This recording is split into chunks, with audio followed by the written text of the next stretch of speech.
So in a speech this week, the FAA administrator announced what he called a new compliance philosophy. And joining us here on AOPA Live this week to talk about that is Ken Mead, who's the general counsel here at AOPA and executive vice president, and also a former DOT inspector general. So Ken, you have a lot of background in sort of decoding and interpreting these kinds of things. So when the FAA administrator says that he has a new compliance philosophy that basically deals with how operators comply with the rules and potentially making it easier for people who have been potentially done something wrong to come out the other end unscathed. What's that mean? What's your sense of what he's saying here? Well, I think the FAA has come to the realization that most people, when they violate a FAR rule, don't intend to violate the FAR rule. Right. Everybody has a common objective of safety. FAA wants to maintain a safe system. We want to maintain a safe system. All the airmen want to maintain a safe system.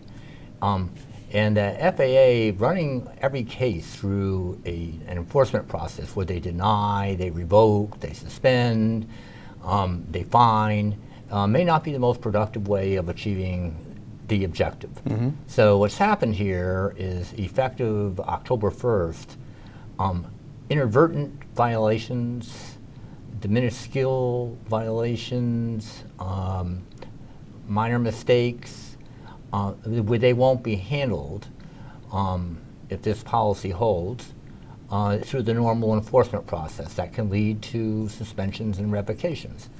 And instead, the FAA will offer in something called a compliance offer letter, mm-hmm. that if you go through remedial training, then the alternative, more rigorous, disciplined enforcement process won't trigger. Okay. It's important to note a couple caveats here, though. This is at the discretion of the inspector. FAA does have a lot of regions, right? And it's going to be important that there be some consistency. And we'll be following that here at AOPA and in the Legal Services Plan very carefully. Right. So I think what I heard you just say, though, is that it's one thing for the administrator in a speech to proclaim this. It's quite another thing for it to actually happen at the local level. Yes. Let's look at this realistically. We're talking about a cultural change, a systems change. Right. If this were any other agency besides FAA, I would say that an announcement like this occurring in what's almost the very last year of the administration, that policy's chances were not that right. good. Here, you have an administrator, a lot of the members may recall, is a 5-year term. Right. That term is not up for another 2 years. Okay.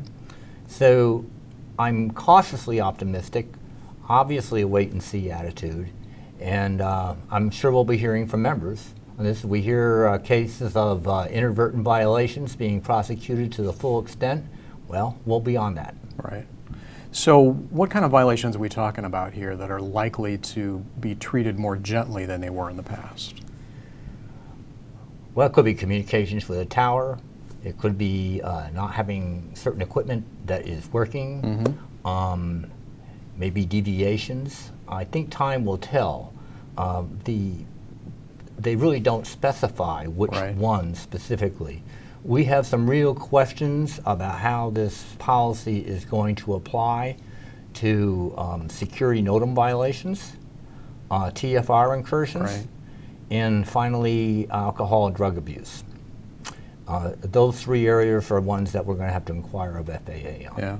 So there was a time when, particularly for security TFRs, any kind of violation was or anybody stumbling into that was automatic violation, and they were going to go really after you. Do you sense that's one they're going to back off on? That's exactly right. Actually, in 2014, yes.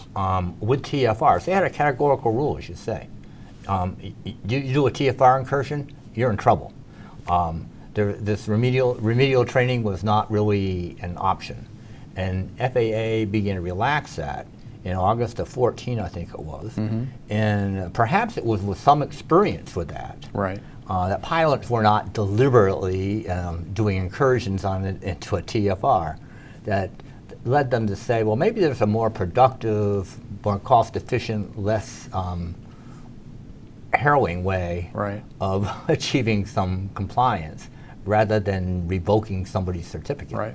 Is your sense that this is happening because of the level of bureaucratic effort that the FAA has to put into these minor violations, and so it's a cost thing, or is it, which the administrator references, the safety management systems that a lot of airlines have in place for allowing a more open dialogue for safety-related concerns? Is it more related to that, where the FAA believes that pilots might be more responsive to report safety problems that in the end will help the whole safety initiative?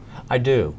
I do think that they have borrowed heavily from their experience with carriers, and are now seeing how, well, there are some principles of this that can easily be applied to general aviation. But so that's why I say I'm cautiously optimistic, but only time will tell. This can turn out to be a pretty big change. There are a couple other questions I have about how this policy is going to be implemented. For example, say you go into remedial training, what's going to happen to the records of your discussion with the inspector where you explain about violations? Are they going to be kept maintained in your file in perpetuity, forever, or will they be purged after a period of time? What about the Pilot Bill of Rights? How will that interface here? Will you still be apprised of what your rights are under the Pilot Bill of Rights, even though it may not result in a formal enforcement action? So I intend to meet with the Chief Counsel at FAA on these types of questions. Right. Okay, Ken, so thanks for your insights on this. It'll be interesting to see how this all turns out over long term and whether we get some relief. It will. All right, thanks. Yes.